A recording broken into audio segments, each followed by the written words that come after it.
Magandang araw mga kababayan ko, mga OFW abroad, kung saan man kayo naroon sa ba't ibang bahagi ng mundo. Magandang araw sa inyong lahat. So ngayon, ito pag-uusapan natin, mainit na talakayin itong palitan ng salita versus Banatbay and BMR.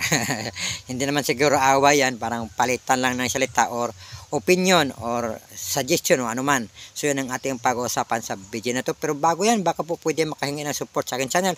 Pa-like, share, comment at huwag din kalimutang i-hit ang notification bell para lagi kang updated sa aking mga video na i-upload. So ayun, pag-uusapan natin. Kapon kasi napanood ko si BMR na nag-live siya. Last na ata yun, mga minutes na lang ang napanood ko, mga 5 minutes. Sinabi niya na may nag-chat ata sa kanya na na pinuna siya na Banatbay. So ayun, hindi ko masyadong nakuha kasi hindi ko napanood yung video ni Banatbay. Pero kung napanood ko, kahit na walang pangalan, alam ko sino yung pinatutukuyan. So kasi sabi kasi ni BMR na para daw pinagkakita ng OFW o pinagpipirahan. Hindi ko masyadong makuha kung sinabi, basta parang ganon. Tapos hindi nga daw siya kumain doon sa Hong Kong kasi mahal yung mahal daw yung pagkain. So ayun, sinabi niya din na si Banatbay yung pumuna sa kanya. Kaya nga medyo na-down siya, medyo na-depress siya o nanghina siya. Kasi parang sinabi din na talawan siya, o talawan is takot, hindi matapang, ganyan. So ayun, so naglabas siya kanyang depensa o kanyang sama ng loob kay Banatbay. So hindi ko alam kung talawan si BMR kasi sabi niya is waray-waray siya. Kasi yung waray-waray is sila po yung matapang na mga tribo. Like Tausug, sila yung sa Visayas, waray-waray yung matapang, in Mindanao is Tausug yung matapang. So ayan. So para sa akin, sinabi niya kasi na yung mga Bisaya daw, parang minamaliit daw yung mga Bisaya na mga vlogger. Minamaliit ba talaga? Hindi ko alam. Opinion niya din yon para sa akin. Maybe may mga tao na ganyan niya, minamaliit yung mga Bisaya, mga Mindanawan. Lalo na't Mindanawan, minamaliit. Meron mga ganyan, pero hindi ko alam kung si Banatbay minamaliit niyang Bisaya, hindi ko alam. Sinabi lang yun ni BMR. Meron talaga mga ganyan na mga tao na minagmamaliit, di ba? So opinion yun ni BMR na nakita niya bang ganyan na parang na minamaliit ang Bisaya. Para sa akin, bahala sila sa buhay nila. Kung mamaliitin nila ang isang Bisaya, pinakamagaling na presidente is Bisaya, 'di ba? Pinakamagaling na presidente in the history is Duterte, Bisaya, Cebu, Leyte. 'Di ba? From Visayas naman kasi kami, nag-migrate na lang kami dito sa Cebu. So Cebuano, Leyte ako. Meron ding lahi Bohol, ganyan. So ayun. Tapos may nabasa ako na comment ata ni Banatbay or na post niya kapon na wala naman daw siya pinatatamaan na pangalan na tao, wala namang pangalan. So nga yun nga lang, pag wala ka pinapatatamaan is hindi naman talaga siya valid or hindi naman talaga siya pwede sa batas na pag wala kang pangalan magpuputok yung butsi mo, parang ganun pa kasabi. Pero although walang pinatatamaan ng pangalan o sinabi, yung tao kasi is medyo may ang tao kasi may alam o may utak o matalino. Yung mga hayop nga kahit na hindi sila bilong sa human ay meron silang pag-iisip. Tulad yung aso, 'di ba? Alam naman natin yung aso, kung gaano ka a man best friend, 'di ba, ang aso. So meron nga pag-iisip ang aso, paano na lang kaya yung mga tao lalo na Pilipino. 'Di ba? Yun ang mga Pilipino mabilis sila mag-adapt o mag-catch ng salita or pamuna na kahit na hindi na walang pangalan is alam nila sino yung pinatatamaan. So ayun, ang hilig-hilig kasi ni Banatbay mamuna sa kanya kadidiis vlogger. Hindi ko maalala, basta may isa naman siya na pinuna na may nasabi na parang yung si Bisdak Kiros ba yun, si Bisdak, sinabi niya na na appointed siya na vlogger na Bisaya. Iwan ko kung totoo na sinabi na appointed siya na vlogger na Bisaya. Si Banatbay lang may sabi noon. Pero para sa akin, mga Bisaya, walang nag-appoint na Bisaya na vlogger. Walang ina-appoint. Ang Bisaya is may sariling decision yan. May sariling pag-iisip yan. Isa pa sa Bisaya yung ano, mahilig parang patience or nagtitimpe kadalasan ng mga Bisaya.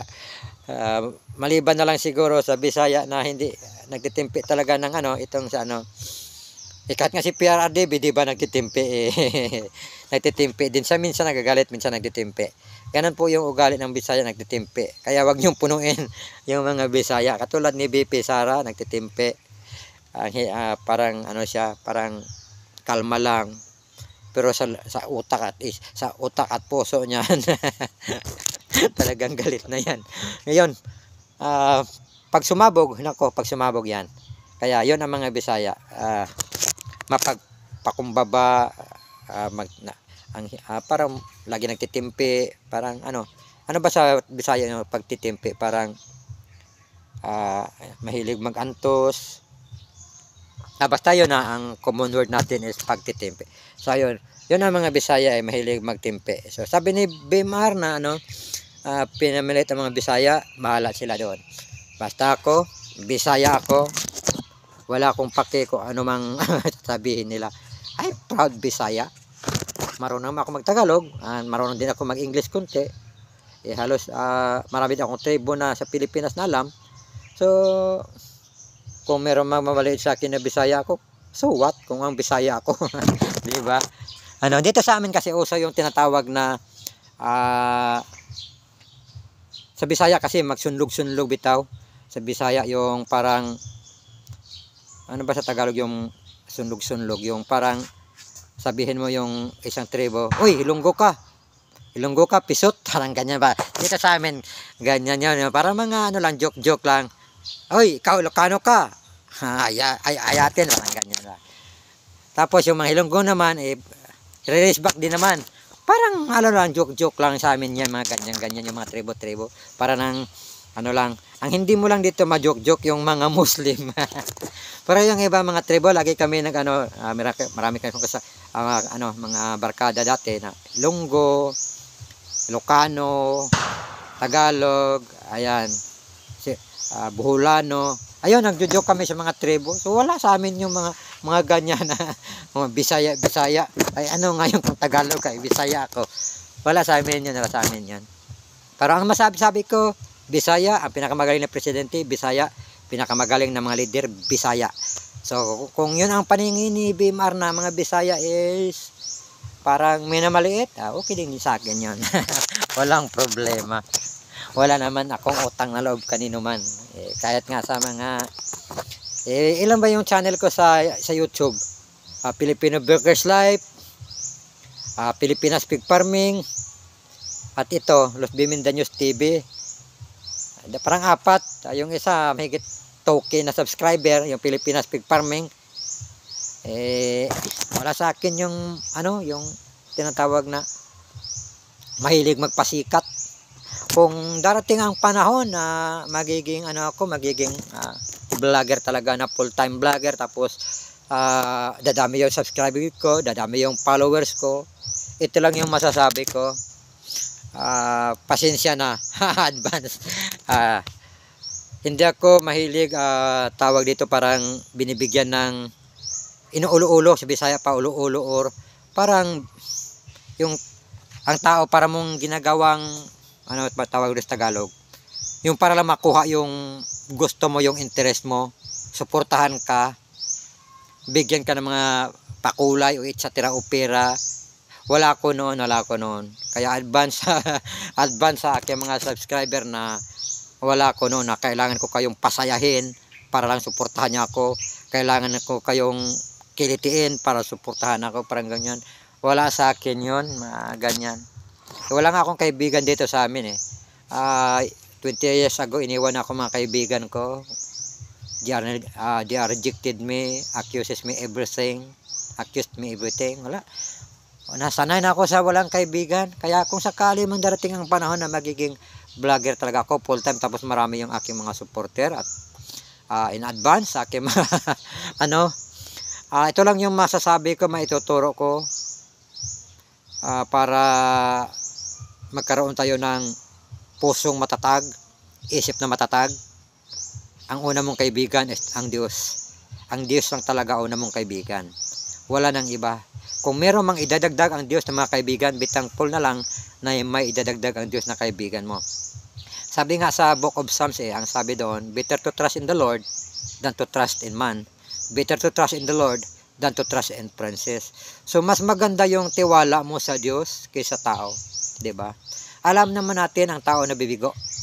100% talaga. Tingnan natin ang nangyayari sa ating bansa. Kung itong si VP Sara is nagtiwala sa mga Marcos, tingnan niyo ang nangyayari sa Pilipinas, 'di ba? So mahirap magtiwala sa tao. Ang may ipapayo ko, kung sakali mang dumami ang aking mga subscriber o followers, sa Diyos tayo, hindi sa akin.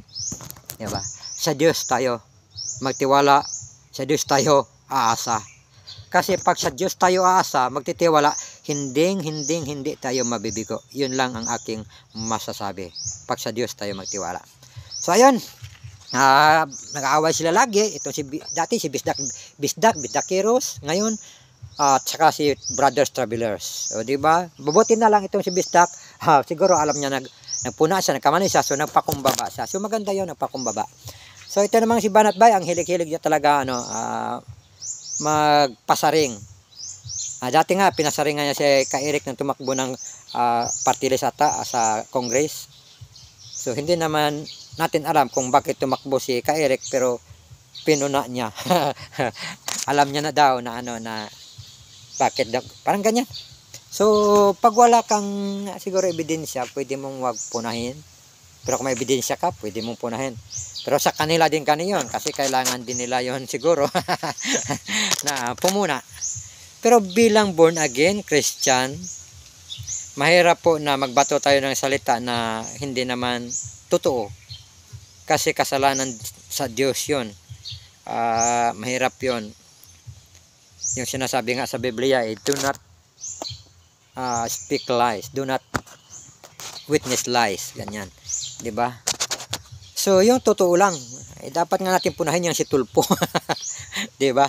Kung paano niya binababoy ang mga sundalo, pulis, o matataas pa na ranggo at iba pang Pilipino. Yun ang dapat punahin. Itong si BBM, yun dapat punahin. Yung mga politiko ngayon na hindi nag-open the book, yun ang dapat nating punahin, 'di ba? Bakit? Pinagkatiwaan sila ng taong bayan, tapos pinagsasaran, tapos nagnanakaw pa. Sila yung dapat nating punahin. So kung meron man tayo mga kasamahan na sa ating pamilya, pwede nating punahin. Oo, kung meron man kayong mga DDS vloggers, magkasama-sama kayo sa Maisog, punahin nyo doon sa Maisog, mag-usap-usap kayo, kung ano yung dapat pag-usapan, mali yung ginawa mo, wag mong dapat gawin. Kisa naman i-live mo yung inyong mga opinsa, yung inyong mga dipinsa, o inyong mga saloobin, o inyong mga komento sa buhay, o sa kikita nyo sa utak ninyo, is masisira po ang tinatawag na DDS supporters. Kasi kay BMR, mayroong papabor kay BMR, kay Banat Bay, mayroong papabor kay Banat Bay, although 100 plus kay BMR na subscriber, kay Banat Bay ata 700 o 600 plus. So kahit paano, meron pong tinatawag na barrier or gap na sila. So mapapalitan yan sila ng salita. So sino ang may dahilan bakit sila nag-aaway? So kayo mga vlogger, mga DDS, diba? Instead na ayusin nyo doon sa inyong meeting na mag-usap-usap kayo, yung ginawa mo mali, kung meron mang ginawa, kung wala, o diba? Para palitan kayo ng mga doon, mga salita doon, or ano ang mga conversation nyo doon, or mga saloobin nyo, doon nyo pag meetingan sa grupo, kasi nandoon naman kayo sa Maisog minsan. O ngayon nilalabas nyo sa social media yung mga supporter nyo nag-aaway, nagpapalitan ng salita, mag-chat sa inyo doon, mag-message sa live nyo, mag-message din sa live ni Bimar, ni Banat Bay, o ni Bisdak, or ni Brothers Travelers, o kanino pa man, 'di ba? Hindi po maganda sa isang DDS na magka-away-away, magkawatak-watak. Dahil diyan may mga panahon na darating ang panahon na mawawala ng gana yung ibang DDS vlogger na hindi na mag-attend ng Maisog. O sino may dahilan, edi kayo. Bakit? Yun yung pag-usapan doon. Doon kayo mag-usap sa private. o doon sa maisog, nandoon man yung maraming mga maisog leader, doon kayo mag-usap para hindi na siya mapunta sa social media or mabandira sa buong Pilipinas. O di ba ang daming nanonood mga DDS at saka hindi DDS. So ang dahilan na pag-uusapan kayo ng mga ng mga ibang vlogger na anti-Duterte, dahil din sa inyo. Walang ibang sisihin. O di ba kung wala mang pinasusiringan si Banatbay na pangalan, siguro alam ni Ben Marnasia, hindi ko rin alam yon. Pero talagang mahilig talaga si Banatbay magpasaring. Dati si Ka-Eric, tapos si Marlica, tapos ito naman si sila Piniti. Iliban ko kung sinabi ni Banatbay sila Piniti talaga ang pangalan, pero alam nila Piniti na siya yung pinasasaringan. So ngayon nawalan siya ng gana sila Piniti ng kay Banatbay, o di ba? O paano na lang pag maging matalino yung mga followers ni Banatbay lahat na 600 at mag-unsubscribe, 'di ba? Oh. Magkaroon sila ng talino at alam nila yung sinasabi ni Banatbay kahit mali, malaman nila at ayun, mag-subscribe, unsubscribe 'yon. Yung nga lang kung magkakaroon sila ng talino, 'di ba? Ako naman kasi ang pinapanood ko talaga dati si Banatbay, wala nang iba. Kung meron man ay hindi nga ako, minsan lang ako nanonood kay Bisdak kay Coach Uli, hindi ako nanonood kay Diyos Dada, hindi. Kay Banatbay lang talaga yung pinanood ko. Kaya nga lang ang hilig-hilig talaga niyang magpasaring, kaya sabi ko ayaw ko nang manood dito. Kasi tiningnan ko yung kabila din hindi na nag-resback. Tapos paulit-ulit na lang yung sabi ko wala pigado to. Pag sa Bisaya pa pigado. Kaya nga ako wala na akong pinanood na vlogger. Kahapon lang yung si BMR kasi na title sa tapos nag-live pinanood ko. Ayun, sabi ko nag-away naman mga DDS, nagpalitan na naman nagsalita. Masisira po ang inyong grupo, mga DDS supporter, mag-away-away sa mga subscriber nyo, followers nyo, magpalitan nyo yung salita, mag-chat sa inyong mga channel, tapos ang kabila mag-message naman yung channel. So ganyan. So instead na pag-isahin nyo ang grupo, kayo po ang dahilan, di ba? Although wala kayong pinatatamaan ng pangalan, matatalino po yung mga tao. Lalo at mga vlogger kasi naging vlogger nga yan sila di ba? So akin lang din yon, opinion ko, suggestion ko, instead na i-live nyo, i-content nyo, pag-usapan nyo, tapos pag-content nyo ka ng iba, yung hindi yung mga kapwa nyo DDS magpapalitan kayo. Dahil kasi ganyan is yan parang pride yan na para bang tingin mo ikaw yung pinakamagaling, ikaw yung pinakamatalino, di ba? Ako talagang hindi ako matalino. Hindi ako matalino na vlogger. Isa lang meron ako, ang Diyos. Yun lang ako. Diyos lang ang akin. Kasi ang tao kaya kang iwan, ang tao kaya kang sirain, ang tao kaya kang pagbintangan, ang tao kaya kang lahat gawin sa'yo. Pero ang Diyos hindi. Diba? Yun lang ang masasabi ko. Kung sakali man na magkaroon ako ng maraming followers, i-advance ko na sa inyo, ang atin, ang akin, ang sa iyo, ang inyo, ang Diyos lang ang atin. Wala tayong ibang i-idolize, wala tayong ibang susuportahan, ang Diyos. Kung mag-subscribe man kayo, kung magkakaroon man ng monetization ang YouTube, isa lang magagaranti ko.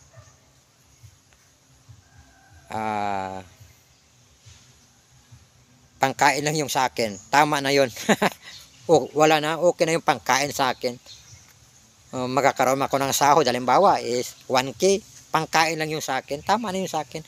Hindi ko na kailangan yung million o views million, hindi ko na kailangan yun.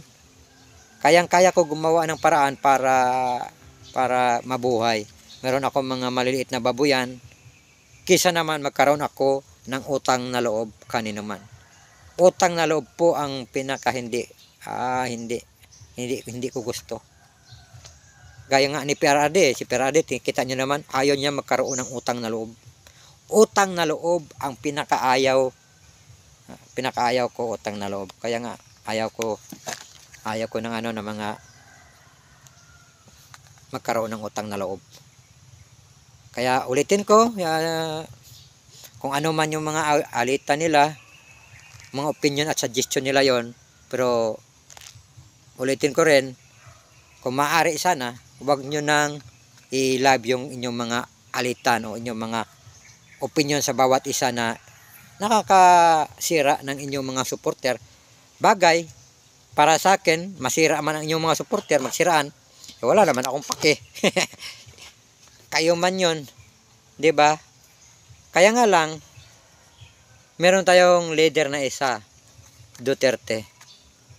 'Di ba? Kayahin nyo si PRRD na hindi niya sinisira ang kanyang mga kagrupo. 'Di ba? Na gumagawa ng mabuti. So yan lang mga kababayan ko, OFW abroad. Sana kahit papano nakabigay tayo ng kunting tips, idea na mamuhay ng payak, tama, kasama ang Diyos. Sa sunod ulit.